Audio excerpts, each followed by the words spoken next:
Hello friends, welcome back to my channel. मैं हूं आपकी फ्रेंड वर्षा। आज की इस वीडियो में हम बात करेंगे significance and purpose of financial statement analyse की, यानी कि फाइनेंशियल स्टेटमेंट एनालिसिस का क्या सिग्निफिकेंस या फिर पर्पस है।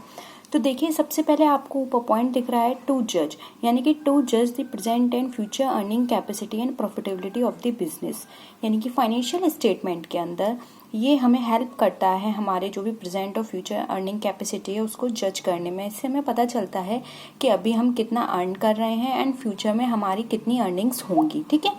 सेकेंड पॉइंट है to have a comparative study of the past period in regard to one firm with other firms in the same industry, यानी कि यहाँ पर हम अपने फाइनेंशियल स्टेटमेंट की हेल्प से जो भी हमारी एक फर्म है वो उससे हम दूसरी फर्म के साथ कंपैरिजन कर सकते हैं उनके पास पीरियड के रिकॉर्ड्स को देखकर।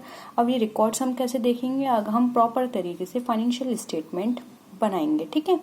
थर्ड आता है टू जज the operational efficiency of the business, यानी कि यहाँ पर हम अपनी ऑपरेशनल एफिशिएंसी को जज कर सकते हैं कि हमारा किस तरह से हम अपने यहाँ ऑपरेशन कर रहे हैं, हमारे किस तरह का यहाँ पर रॉ मटेरियल प्रिपेयर हो रहा है, कितना हम यहाँ पर प्रॉफिट अर्न कर रहे हैं उससे। ये सारी चीज़ें हम यहाँ पर एनालाइज कर सकते हैं फाइनेंशियल स्टेटमेंट की हेल्प से। नेक्स्ट पॉइंट है to measure the long term short term solvency and liquidity of the enterprises.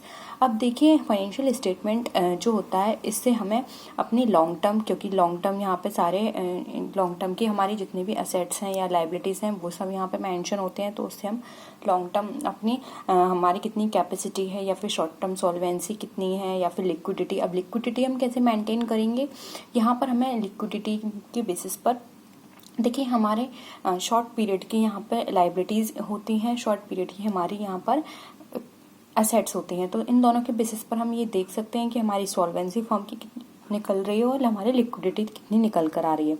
तो ये फाइनेंशियल स्टेटमेंट ही हमें ये सब चीज़ें प्रोवाइड कर सकता है।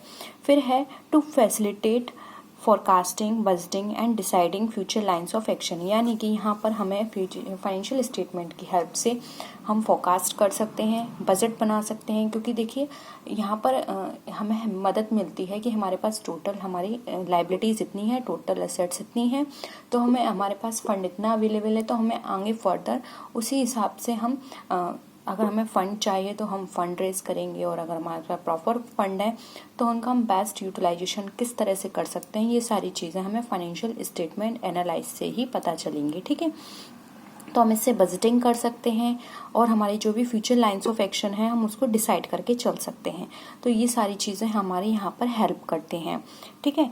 तो एक फाइनेंशियल स्टेटमेंट एनालिसिस हम करते हैं तो उसके बहुत सारे पर्पस होते हैं, बहुत सारे बेनिफिट्स होते हैं, जिसके बेसिस पर हम अपनी आगे की जो भी हमारी आउटलाइन है वो हम प्रिपेयर करके चल सकते हैं कि हमें फ्यूचर में अपना बिजनेस इतना एक्सपेंड करना है या फिर हमें इतना फंड है वो रेस करना है। ये सारी चीज़ें हमें इसके बेसिस पर यहाँ पर हम डिसाइड कर पाते हैं ईजिली। तो ये होता है हमारा फाइनेंशियल स्टेटमेंट एनालाइज करने का मेन पर्पस। तो यहाँ पर आपको सिग्निफिकेंस या फिर इसका पर्पस क्लियर हुआ होगा। ठीक है। तो नेक्स्ट वीडियो में फिर मिलते हैं और भी अच्छी वीडियोज़ के साथ। तब तक के लिए टेक केयर, बाय बाय।